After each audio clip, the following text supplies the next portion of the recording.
What's up guys? Two Indian LPG cooking gas ships allowed by Iran through Hormuz. इस पे काफी वो चल रहा है प्रशांत ना? सर की वीडियो है 1 2 3 गो। कोई कह रहा है नहीं आई है, कोई कह रहा है ये गलत अभी फेक न्यूज़ है। नमस्कार, वेलकम टू करियर 247 में हूं प्रशांत धवन। नाउ एक ऐसे टाइम में जब भारत में एलपीजी सिलेंडर की कमी महसूस की जा रही है, एलपीजी सिलेंडर्स मुश्किल से मिल रहे लोगों को काफी ज़्यादा पे करना पड़ रहा है। ऐसे इंपॉर्टेंट टाइम में इंडिया की 2 एलपीजी शिप्स जो हैं इनकी एंट्री अलाउ कर दी है ईरान ने स्ट्रेट ऑफ हरमुज से। यहाँ पे आप देख पाएंगे आर्टिकल, भारत सिंस हमारा दोस्त है, ये ईरान ने स्टेटमेंट दी है। For friend India, Iran clears passage of 2 LPG tankers through Hormuz. यहाँ पे आप देख पाएंगे ईरान के जो एम्बेसडर हैं टू इंडिया मोहम्मद फातली, इन्होंने ये कहा है कि इंडियन वेसल्स को बहुत ही जल्द सेफ पैसेज मिल जाएगा थ्रू द स्ट्रेट ऑफ हरमुज। ये सिर्फ इसलिए किया जा रहा है क्योंकि ईरान के स्पेशल रिलेशंस हैं भारत के साथ, और ये जो एलपीजी टैंकर्स हैं ये आज के समय देखिए भारत में जो सप्लाई का इशू चल रहा है इसको रिजॉल्व करने में काफ़ी इंपॉर्टेंट रोल प्ले कर सकते हैं। नाउ अगेन मैं कहूँगा ये टैंकर स्लोली मूव करते हैं। अगर ये जो 2 इंडियन फ्लैग एलपीजी कैरियर्स हैं ये स्ट्रेट ऑफ हरमुज से मान लीजिए आज गुजरेंगे, तब भी काफ़ी दिन लग जाएंगे इनको भारत में पहुंचने के लिए, तो कुछ इमीडिएट रिलीफ होने के चांसेस अभी भी मैं कहूँगा काफ़ी कम है। रिसेंटली मैंने वीडियो बनाई थी एलपीजी प्राइसेस को लेकर और वहाँ पर 16,000 कॉमेंट्स आई थी। वो कॉमेंट्स देखकर जेन्युइनली आई वाज सरप्राइज कि स्थिति ग्राउंड लेवल पर इतनी मुश्किल है ऑल ओवर इंडिया। ये जरा आप देख पाओगे इस वीडियो में हजारों कमेंट्स आई हैं, पीपल फ्रॉम महाराष्ट्र, हरियाणा, मतलब साउथ, अभी आपके सिचुएशन क्या बताना, हर जगह से लोगों ने कमेंट करी है। और यहाँ पे आप देख पाएंगे in Gorakhpur we are getting a cylinder for 2000 rupees in black. और यहाँ पे आप देख पाएंगे ये एक नेशनल इंस्टीट्यूट ऑफ टेक्नोलॉजी के स्टूडेंट है, ये कह रहे हैं कि हमारी जो मेस है वहाँ पे फूड आइटम जैसे रोटी, परांठा, डोसा ये कम मिलना शुरू हो गया है। They are switching to alternatives जैसे फायरवुड हो गया। इवन बंगाल में भी आप अगर देखें तो we have LPG shortages. Now issue तो बिल्कुल देखिए काफी हद तक बना हुआ है। सरकार ने अपनी तरफ से कहा है कि ओवरऑल गैस की शॉर्टेज नहीं है। लोग अगर चाहें तो एलपीजी सिलेंडर की बजाय जो पीएनजी गैस का एक पाइप कनेक्शन होता है वो ले सकते हैं। उससे एलपीजी जो बुकिंग्स के कभी इशू चल रहा है, ब्लैक मार्केट से लोगों को बहुत ज्यादा हाई प्राइसेस में परचेज करना पड़ रहा है, लोग उससे बच सकते हैं। यहाँ पे आप देख पाएंगे go for pipe natural gas, east train और डोमेस्टिक एलपीजी। बट अभी जो प्रॉब्लम हम फेस कर भी रहे हैं इसका सोल्यूशन देखिए काफी हद तक यही है कि स्ट्रेट ऑफ हरमुज में वापस मूवमेंट ओपन हो, जो ईरान यूएस के बीच में वॉर है ये समाप्त हो जाए, ताकि कतर से जो ट्रेडिशनली हम लार्ज स्केल पर एलपीजी गैस परचेज करते हैं हम वापस परचेज करना स्टार्ट कर पाएं।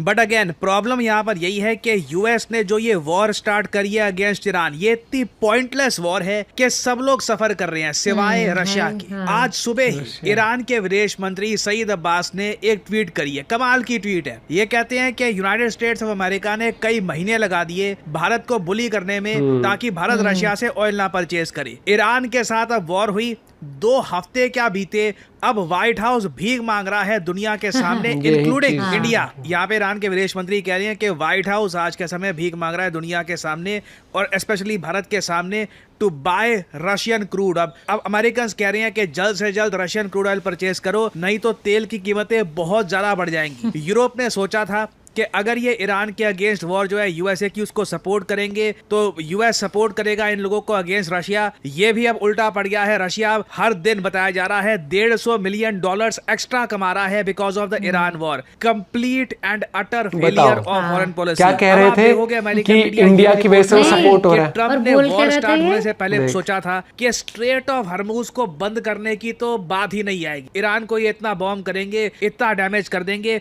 कि स्ट्रेट ऑफ हरमुज को ब्लॉक करने से पहले ही यूएसए के सारे जो ऑब्जेक्टिव्स हैं ये रीच हो जाएंगे। ट्रम्प ने सोच लिया था कि ईरान भी वेनेजुएला है, सब कुछ आराम से हो जाएगा, बट क्लियरली यूएसए ने कर दी है बड़ी मिसकैलकुलेशन।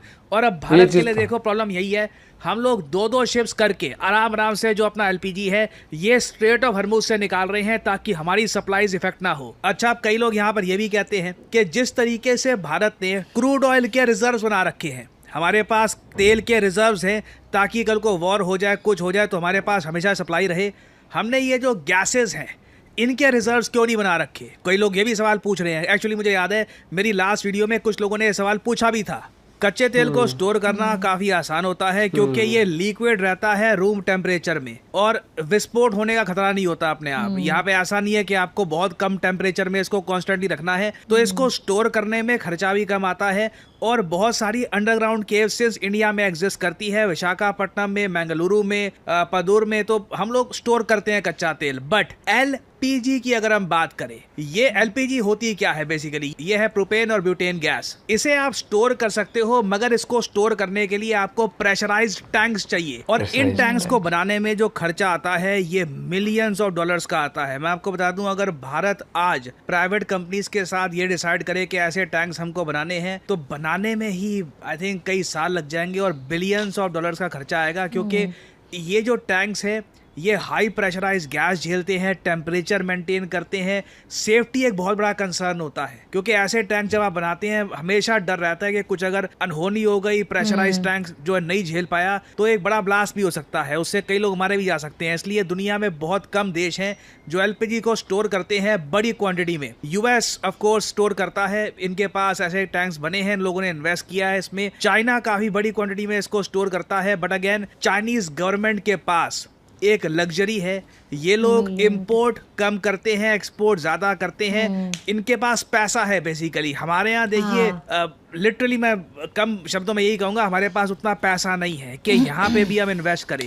कच्चा तेल स्टोर कर पाना यही हमारे लिए अभी के लिए काफी एक बड़ी अकॉम्प्लिशमेंट है। बट भारत सरकार को आप अगर देखो तो सब्सिडी भी देनी होती है, वेरियस और स्कीम्स भी होती है, फिर अब यहाँ पे फ्री भी कल्चर भी बढ़ता जा रहा है, तो स्टोरेज इस टाइप की बनाना it will be difficult. Japan में ऐसी स्टोरेज एग्जिस्ट करती है, साउथ कोरिया में है, कहने को आप कह सकते हो भारत में भी ऑपरेशनल बफर है। ऑपरेशनल बफर का मतलब होता है कि जो हमारी रिफाइनरीज होती हैं वहां पर बिल्कुल ऐसी गैसेस को हम स्टोर करके रखते हैं, बट ये कुछ हफ्ते का स्टॉक होता है, जबकि यूएस, चाइना, जापान ने इसका स्टॉक कई महीने का बना के रखा हुआ है, ताकि ऐसी स्थिति में भी इनके देश में कुकिंग गैस की कमी ना हो। और फॉर द टाइम बिंग अगर मैं बात करूं ना, तो अच्छी बात है ईरान ने स्ट्रेट ऑफ हॉर्मुज से 2 इंडियन कार्गो शिप्स को अलाउ कर दिया है कि ये आराम से निकल सकती हैं।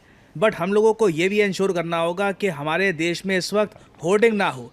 भारत में इतिहास रहा है ऐसे टाइम में ना, कई लोग कुछ पैसा फालतू कमाने के चक्कर में पब्लिक का खून चूसना शुरू कर देते हैं, ब्लैक मार्केटिंग करके, होर्डिंग करके, गलत तरीके से, इलीगल तरीके से बहुत सारे एलपीजी सिलेंडर छुपाकर, ताकि प्राइसेस थोड़े से और बढ़ जाएं, तब लोगों को ब्लैक मार्केट में और ज्यादा महंगे दामों पर बेचेंगे। ये गलत काम होते हैं। छत्तीसगढ़ में मैं देख पा रहा हूँ भी रिसेंटली 740 एलपीजी सिलेंडर सीज किए गए हैं, और भारत के कई इलाकों में भी पुलिस काम कर रही है ताकि होर्डिंग ना हो, ब्लैक मार्केटिंग ना हो, लोग पैनिक क्रिएट करके और ज्यादा लोगों का ये फायदा ना उठाएं आज के समय। और अगर आपका सवाल ये है कि इस टाइप का फ्यूल क्राइसिस क्या एशिया के बाकी देशों में भी हो रहा है, जी हाँ, बांग्लादेश, पाकिस्तान समेत कई कंट्रीज में हो रहा है, एक्सेप्ट चाइना। ये बात आप देखोगे, हम लोग भी एडमिट कर रहे हैं, हमारा मीडिया भी एडमिट कर रहा है कि चाइना ने ईरान ऑयल क्राइसिस ये होगा इसकी प्रेपरेशन कई सालों पहले कर दी थी। नाउ अगेन मैं भी आपको आई थिंक 1 साल से बता ही रहा हूँ कि यूएस ईरान के बीच में एक बड़ी वॉर होनी है। आपको याद होगा मैंने कई वीडियोस में आपको पहले बताया था, इट इज ऑब्वियस,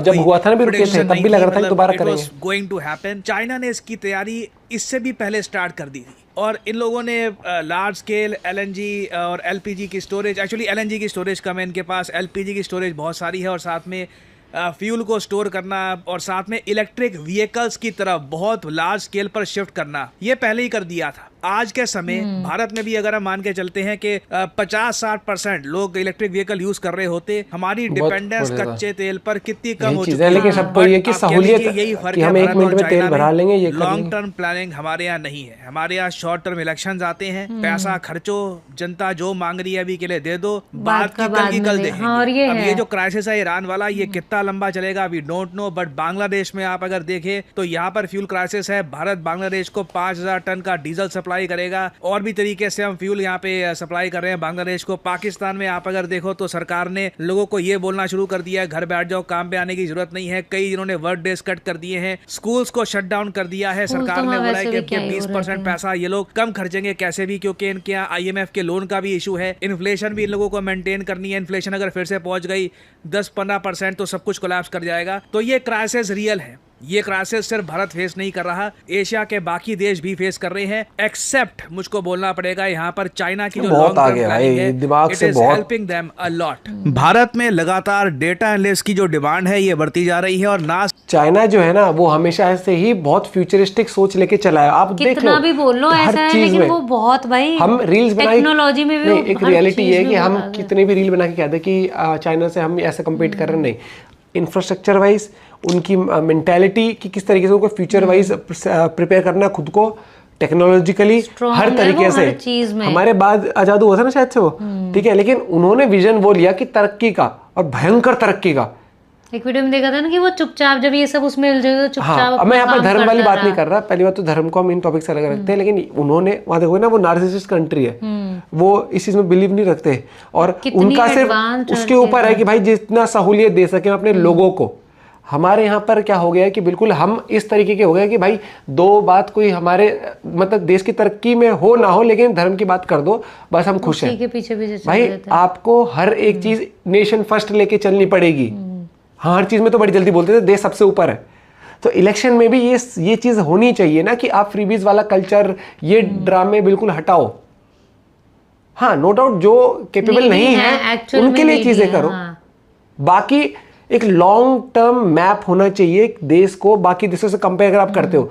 ईवी पर शिफ्ट कराना, टेक्नोलॉजिकली आपको एडवांस होना पड़ेगा, सोलर में इन्वेस्टमेंट, बहुत सारी चीजें, उसके रोड मैप होगी। अगली सरकार भी आए उसको वो चीजें करनी होंगी। ये नहीं कि ना ये सरकार कहता मैं अपना इंटरेस्ट लेके चल रहा हूँ, इसी चीज में वो कहता है कि हमारी घिसाई हो जाती है फिर। हाँ। बाकी लेट्स सी और कब तक चलता है। आप अपना पॉइंट भी शेयर करेगा। Bye bye, take care.